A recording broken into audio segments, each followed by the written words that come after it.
very popular ingredient in Indian cooking, and you can make a variety of dishes using this ingredients. I am Neha Mathur from Whisk Affair, and today I have a delicious Matar Paneer recipe for you all. So come, let's see how to make it. I'll start by putting some chopped onions into a blender.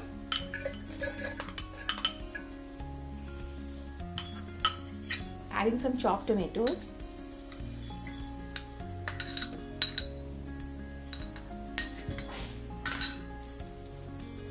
Some chopped ginger. Next I'll add some garlic and some green chilies. Now just blend it to make a coarse paste. Make sure the paste is not very smooth because that will not give a very nice texture to your curries. You can, instead of grinding, you can also grate onion and tomatoes and finely pound ginger and garlic if you wish to. I'll add some oil to a pan and shallow fry my paneer pieces until they are brown from all the sides. You can skip this process if you do not like the fried paneers, but I love it when they are nicely brown, and also to top the curry they look very beautiful on top of that nice reddish curry.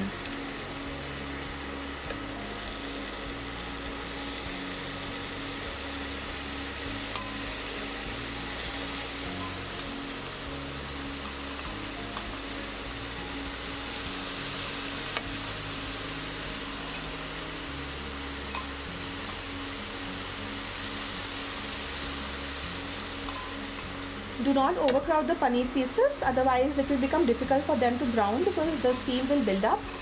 So make sure there is enough gap between each piece.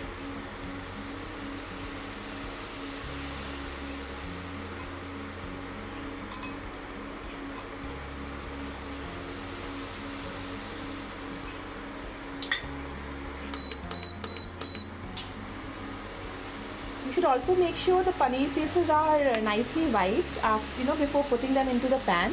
So that will reduce the amount of water they are releasing in the pan and they'll brown very beautifully.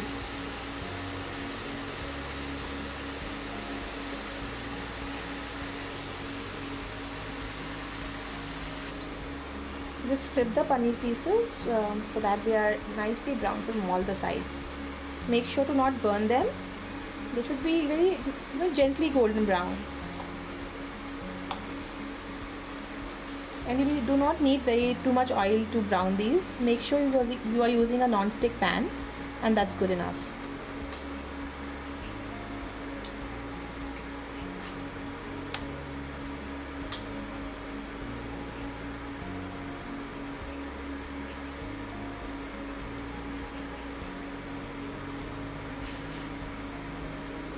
The paneer pieces are fried well, and now I have this bowl of water here. I'll put all these pieces into this bowl of water so that the paneer pieces absorb some water and they become really nice and soft.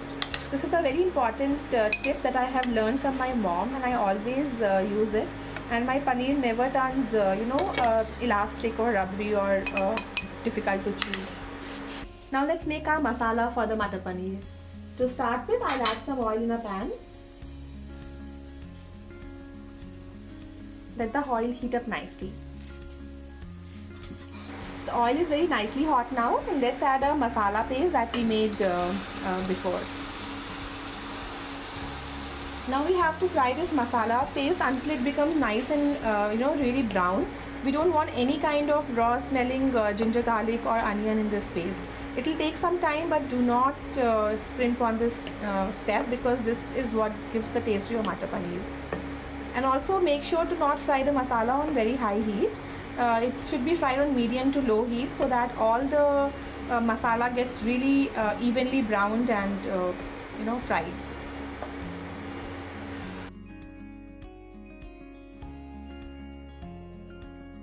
See how oil has started to separate on the sides, and this is the sign that your masala is frying well. If it gets too dry, just add little water to it. It should not stick to the bottom of your pan. So keep adding little water and keep frying it until the masala gets really nice and brown.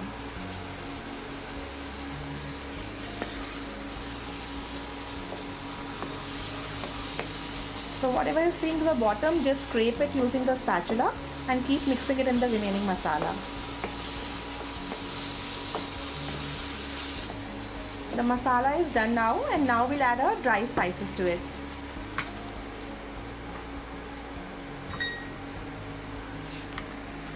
I'm adding some coriander powder, turmeric powder, Kashmiri red chili powder. I always use Kashmiri red chili powder in my cooking because it gives a nice color to the curry or gravies that you add it to, and it keeps the heat to a low.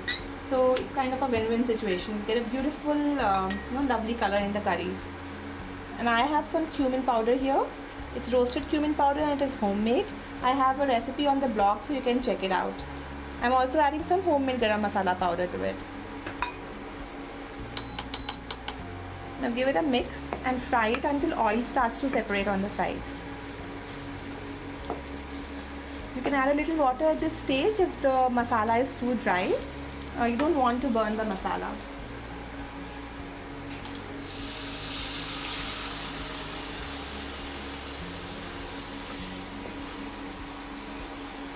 Now just fry this. I think it will take 2 to 3 minutes for this masala to get fried properly. Do not do it again on high heat. Medium to low heat is best to fry the masalas for the maximum flavors to come out of them.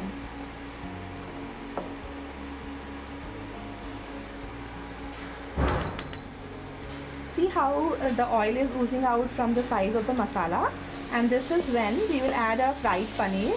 And I like to add the paneer along with the water in which it was soaked, because the water also has a lot of flavor now. And we will also add a peas. These are frozen peas which I have microwaved for 2 to 3 minutes. You can also use fresh peas. Just give them a little steam so that they are softened, and then you can add them in this gravy. Give it a quick mix. Add some more water to make the gravy a little thinner, and we will also add salt at this stage.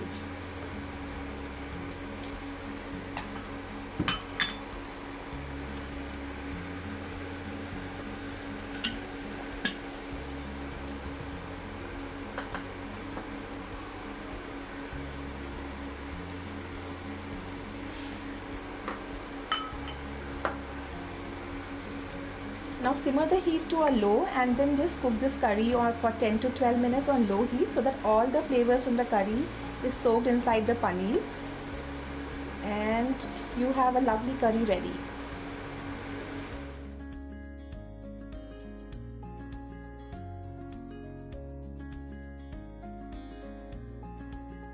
Our curry has been simmering for 10 minutes now, and look at the gorgeous red color. It's ready to serve. I'll just garnish it with some fresh coriander, and now you are ready to serve it.